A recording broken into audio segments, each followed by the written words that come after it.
I'm Harry Gross, and I'd like to welcome you to 542 Main. I'm fortunate today to be talking to Commissioner Ron Barnette. Ron, it's good to have you on the show. Nice to be here, Harry. Good to see you again. Great.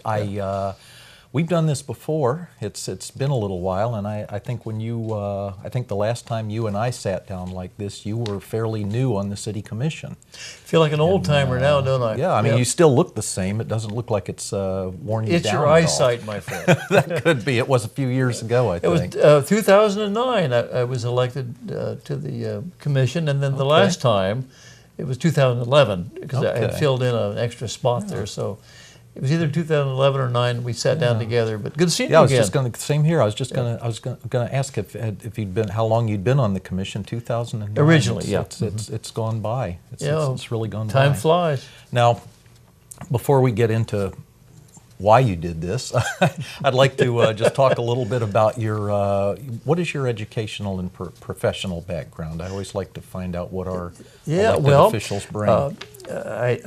Before we settled in Dunedin in 2002 as a permanent Florida resident, I had taught at I was a professor of philosophy and logic at the university, at Valdosta State University in Georgia.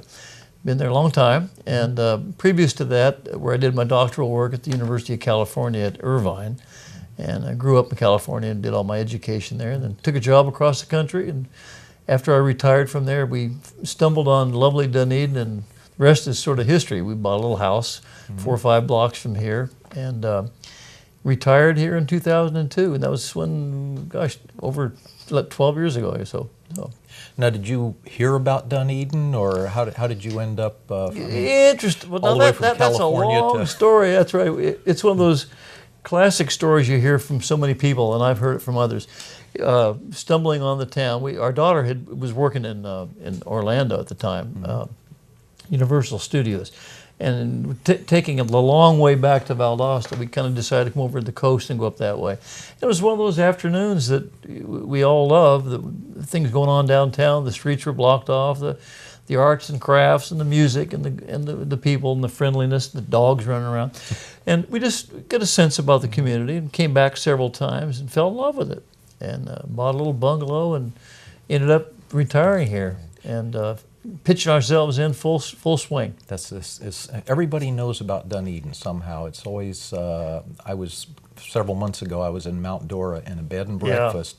The owners of the bed and breakfast told me that when they retired, they were planning on moving to Dunedin. Well, it has that kind of magic touch. In fact, when we recently went through, a branding episode trying to figure out what the essence of the town is, and people have all these different ideas. You can't describe it very easily, but you can feel it. Yeah. And of course, you can't put that into words, feelings, but that's what we did. And anyway, it's been a while, and got involved with the community and pitched in and got really enhanced in the community affairs and the like. Volunteered for council meetings and the like, organizations, and we just love it. Yeah. That was something I was wondering, and I'm always curious about what prompts somebody to go from enjoying their life of retirement or even working or whatever, and being a Dunedin resident, to actually making that step and becoming an elected official. Yeah. Is there a catalyst or some? Well, it's interesting. I've been asked that before. I don't think there's any one thing. In fact, I'm a little skeptical about people who jump into politics based on some single big issue, because what then, right?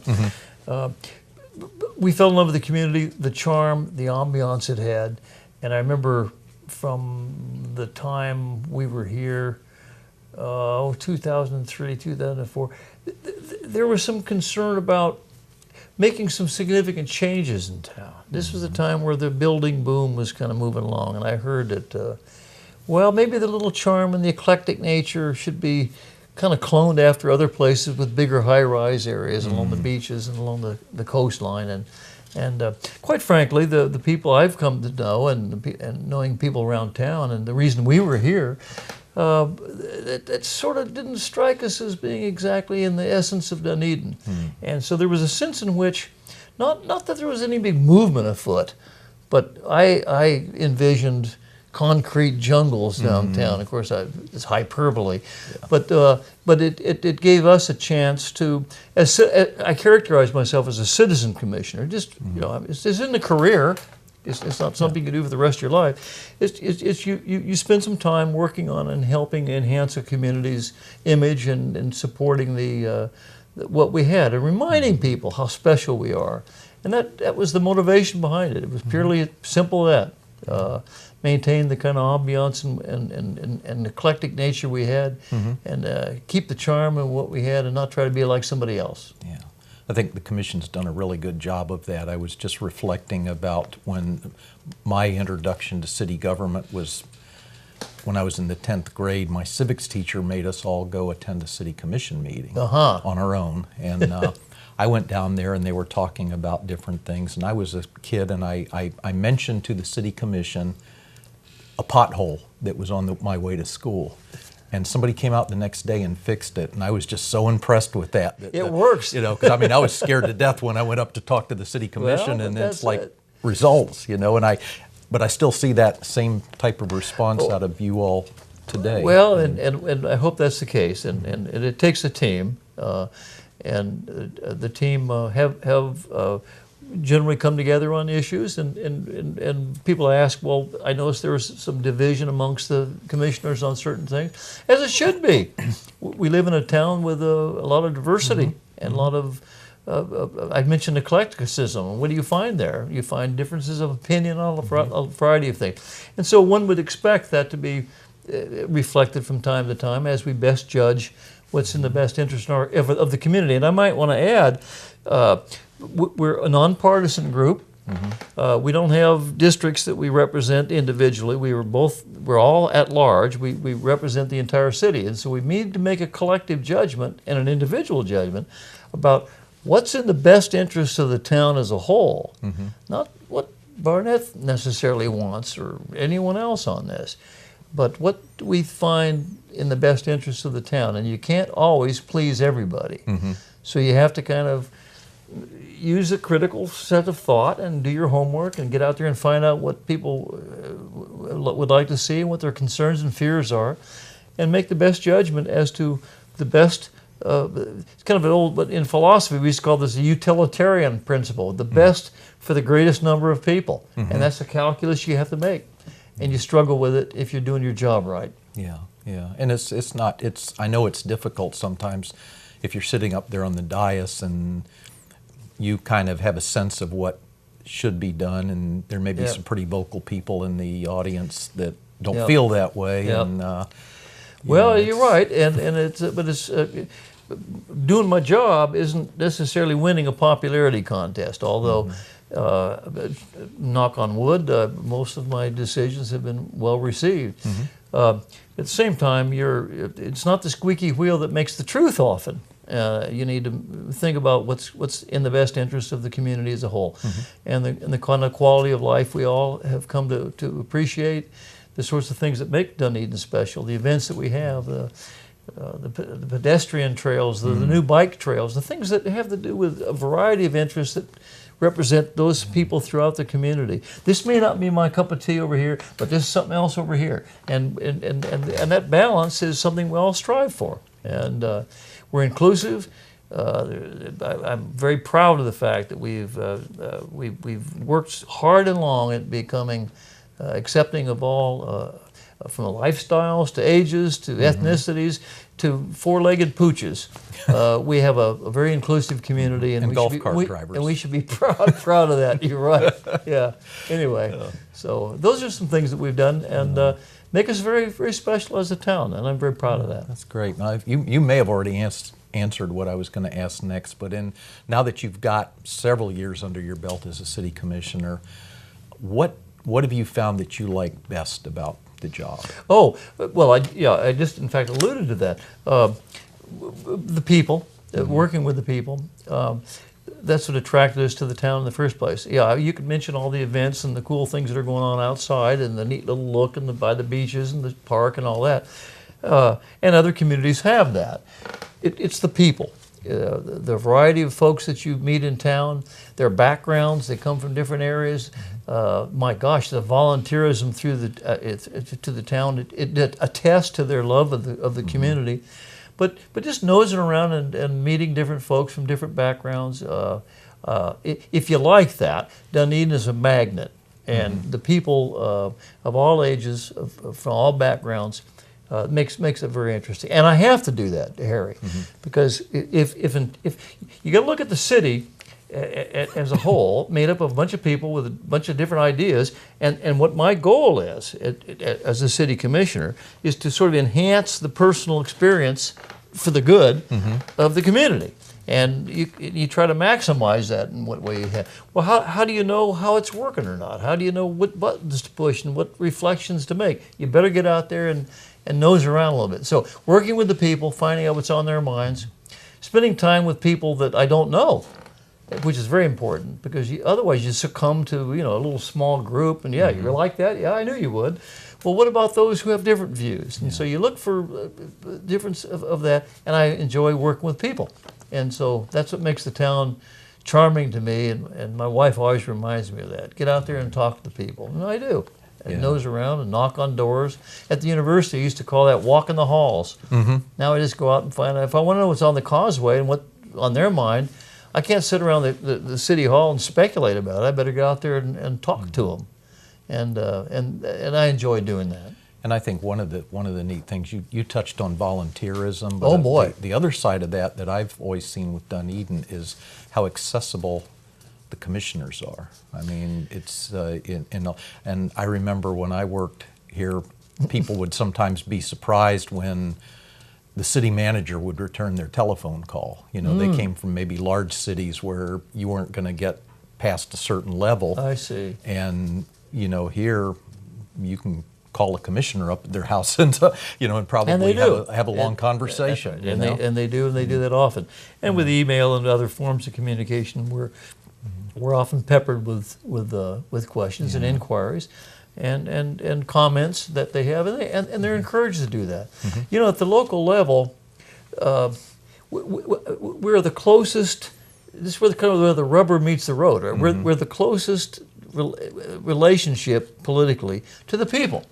When we sit up there and we make a change in an ordinance, or make a change and cast a vote, if that vote in effect prevails as a commission, tomorrow a bunch of people are going to be affected.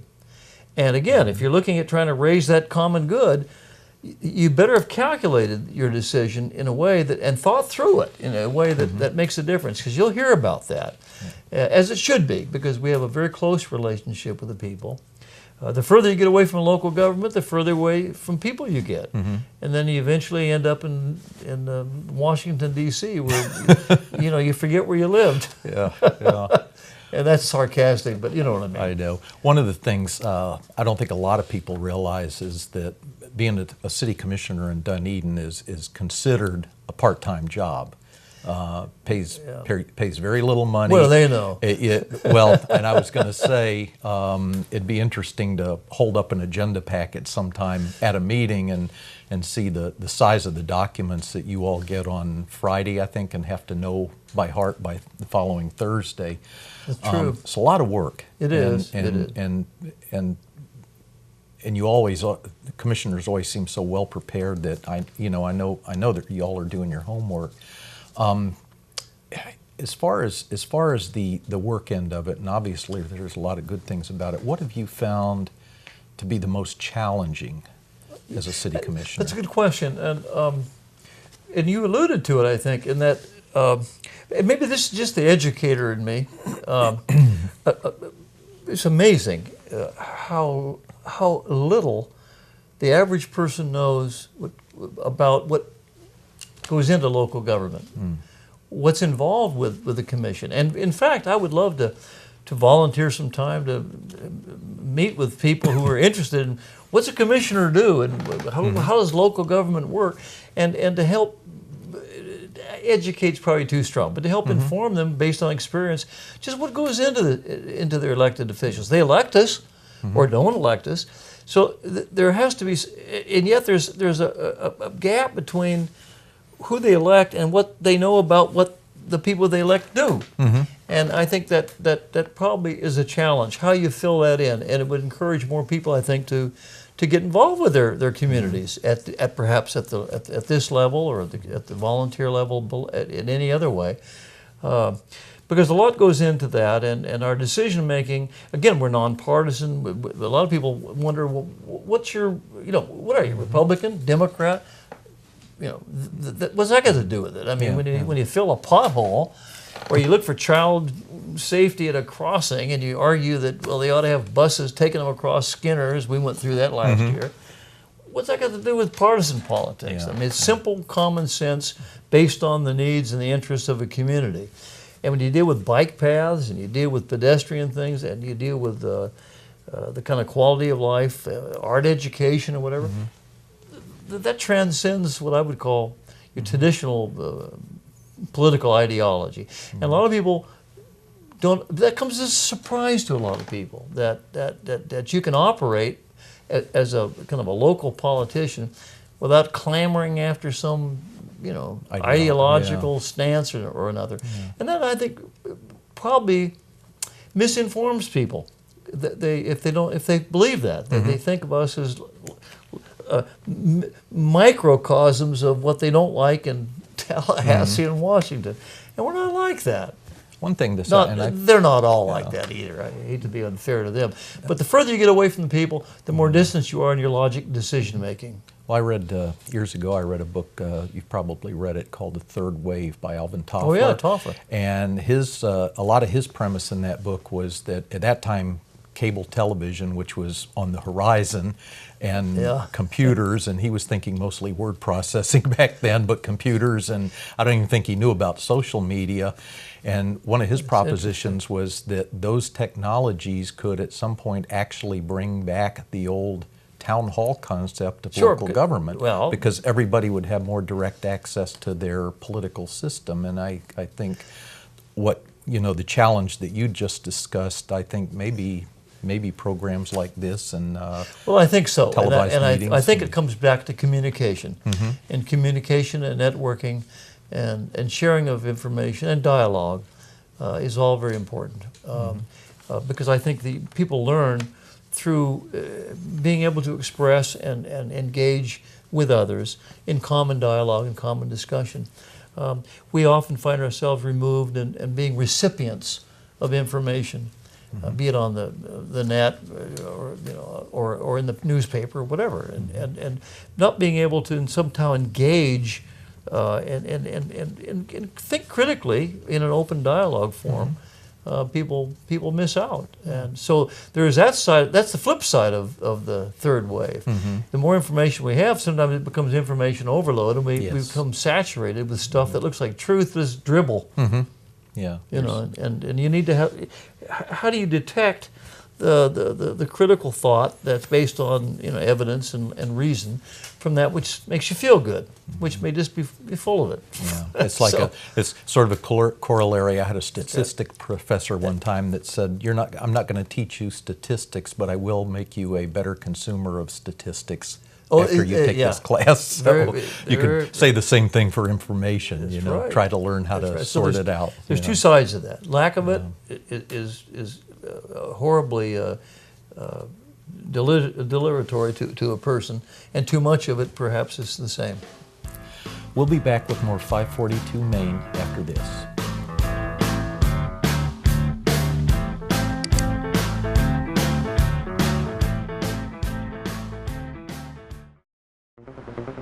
If a citywide emergency were to happen, how would you find out about proper procedures during a critical event?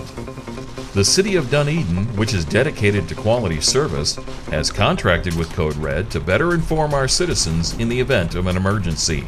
Code Red is an invaluable service that delivers a pre-recorded phone message from your city's Emergency Operations Center describing the situation to residents and businesses directly, or by leaving a message on an answering machine in the affected area.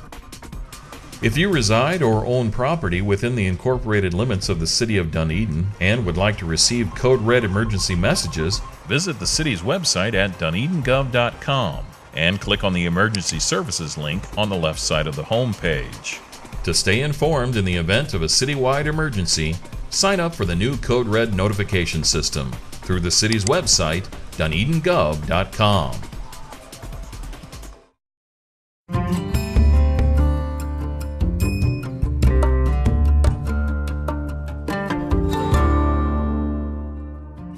Get inside the fitness rooms at the Dunedin Community Center. You'll find a fully equipped workout area with Nautilus machines, cardio equipment, and free weights. There's also an exercise studio with a spring floor for jazzercise, dance, and martial arts classes. Come in and ask about a program designed for your fitness needs. Get inside the Dunedin Community Center.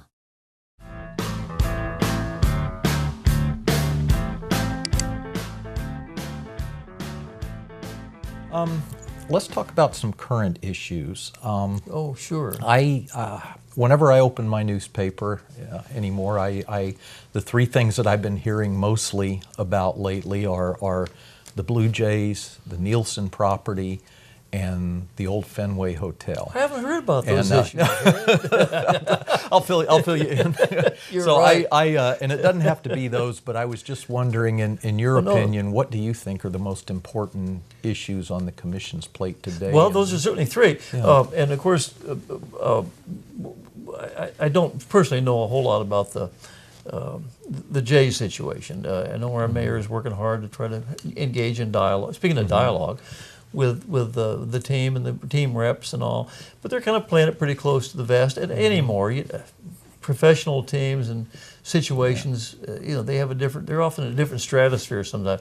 So I think things will shake out one way or the other, and it's not a done deal. They're leaving, but we probably need to think, about what if and what alternatives are out there as we move along. They've been with us a long time. We've had a wonderful relationship with them. I know there's a lot of Toronto folks that live in town part of the year.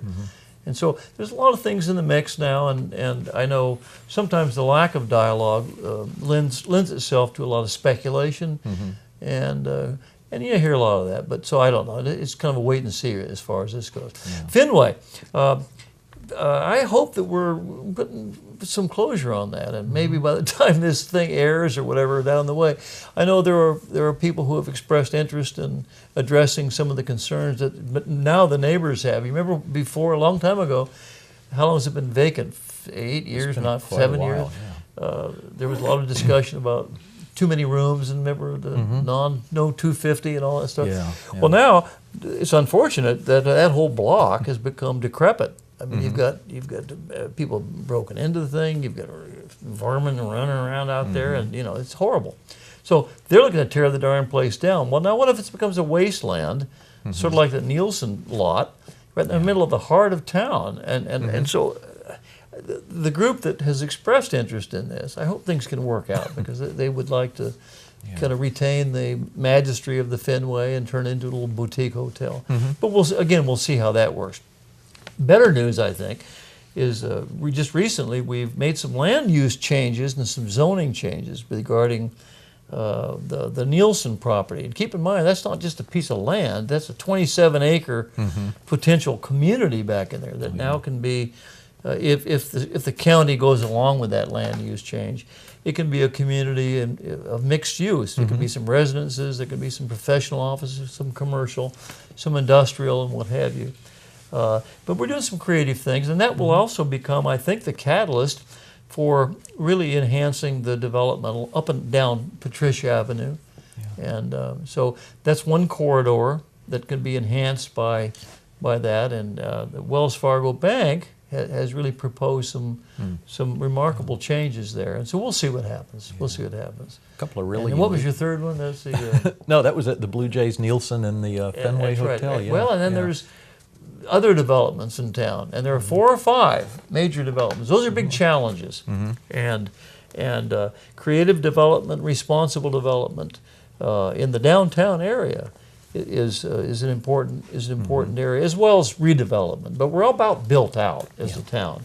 But there are some keen spots in the downtown area. It just occurred to me when you were talking about these things that. We talked about the character of Dunedin. It's when I was a child growing up here, there was maybe 5,000 people, and now there's 37,000 people. still has the same personality. It's grown, but it's kept that, quaint town.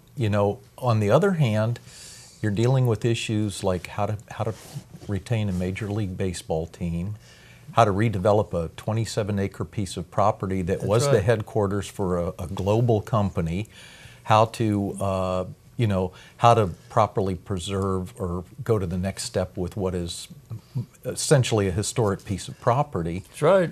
Big issues. And for the a small examples town. that sets. Yeah.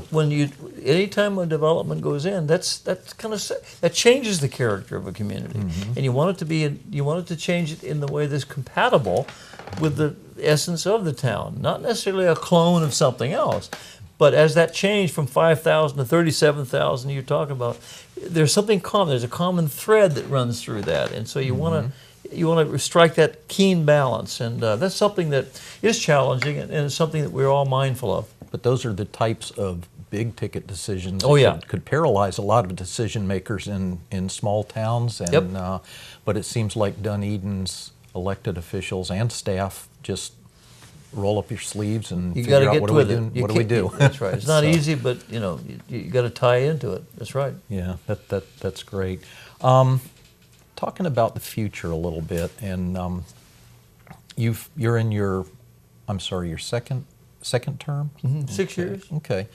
The scary thing about being an elected official is you have basically 4-year increments in your career, and then you get your evaluation, and then hopefully you get another one. It used to be 3 years, if I remember right. That's right. That's right. So it's like, and if you're looking ahead, I'm sure there's a lot of things that you think, I want to be here to see this through, or while I'm here, I would really like to get this idea brought forth and put on the table. Yeah. Do you have anything like that it's either something going on now or something that you would like to see? Good brought question. forward? Let me answer that in a couple of ways. Let me give a more general answer and then a more specific instance, I think. More generally speaking, back in 2005, we had a set of community workshops having to do with the vision of the town. And you sort of outline what, in general, the place should be like in the next 20, 30 years, and what people like to see their town become. And we've reflected that in the changes in our building code. Greg Rice has done a wonderful job with our planning and development director. The corridors I've told you about that deal with from the Causeway to Patricia, the North Douglas area, and Douglas itself. These are all areas that have reflected that kind of longer term vision, and as they get developed out, it helps give a little stamp of uniqueness to these various areas. Working to implement those changes, we've got the blueprint, we've got the form-based code, we've got the guidelines, we've got the map, right? But now we have to lay out the pathway to the end, if using the analogy of the map. And I think that what I can do to help formulate the actual on-the-ground direction toward fulfilling the dream of that map is something that, in general, I'm very concerned about. And you got to make good the dream. It's one thing to dream it; it's another to put it out there. And we're at that stage, and I'm going to do all I can to help kind of realize the dream. What if all this transpires? It's going to transpire. What if it transpires within the next couple of years? What if some of the development we're talking about around the downtown, key pieces, do you realize that there are 4 or 5 key pieces downtown that also provide almost 100% of our parking? Parking is an issue. That's right, yeah. And one of these days, the success we've placed in our dreams for enhanced development, in keeping with the character of our town, is going to happen. And people are going to look around and say, well, what happened to that leased parking space that we've had at the Ocean Optics, at the Keller thing, at the Joe Kokalakis down 200 Main Street? We've got some of it down here at the Gateway that's about to... What happens then? So those are specific challenges. If you want to bring people to town, you want to park them, and you want to spend the money and enhance, like as they have, our merchants and our service thing, you've got to have a place for them to park. I'm a big believer in pedestrian traffic and bikes, but cars are realities, and they're going to be coming to town, and we don't want them to whip through. I always like to stop them from driving through. I hate these buttons on these street lights down there, make them all stop. but we've got to have a place to park, and we've got to have a place to enable them to park and stay. So parking is an issue. It comes with success. Yes. But it's a challenge. Yes. Now, if we didn't have a parking problem, that means that half the place is empty. So it's a good problem to have. Yeah, I was going to say it's a but problem. But it's no less a problem. Yeah. It's no less a problem. And parking is a big source of aggravation to people if they can't find a parking space. So. That's right. Yeah. It's, So you want to think of the pie, and you want to keep the money and the people and the happiness in the pie from going away. And you want to bring the outside in. We have a big tourist industry, so ecotourism, various things. Bring the kids to the spray ground, art classes, or whatever. But when they come here, they got to park, and they got to do something. And it's not all about downtown, but at the same time, that's a significant part of it, and that has become an issue that we need to address. So the formula for successful government's pretty simple. Basically, all you have to do is bring in revenue, enhance the business climate, and make everybody happy. So that's right. Yeah. How do you get what you want? Well, you get $1 million. Yeah. And then that's step number one. And then you figure out what to do with it. Yeah, that's right. But it's not that easy, obviously. So. Yeah. One of the things, and Alvin Toffler would appreciate this, we were just talking about it, talking about participating with government. One of the things that social media has done for local governments, and I know in Dunedin, is people have the opportunity through the city's Facebook page to pose questions to the city commissioners. And to give a plug to Courtney King and the gang, yes, Justin and others.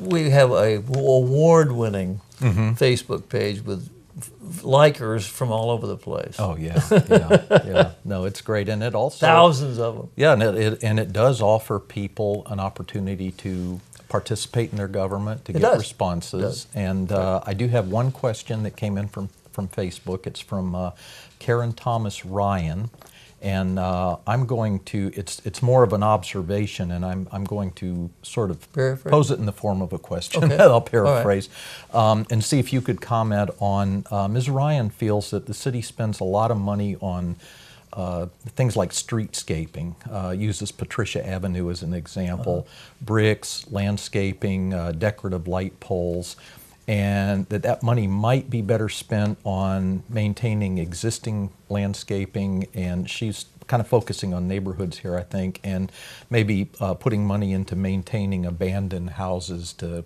keep the appearance of neighborhoods up. Oh, I see. Just wondering if you... Well, thank you, Karen, wherever you are.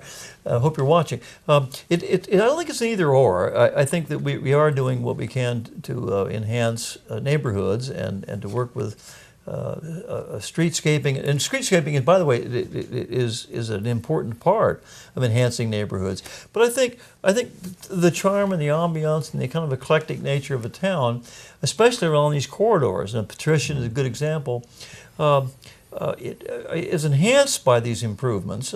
If you've driven down Patricia recently, I think everyone would be impressed with the rather interesting linear kind of view with the palm trees and the ambiance we have. We're going to have some crosswalks there. These are ways of enhancing, I think, more pedestrian-friendly access.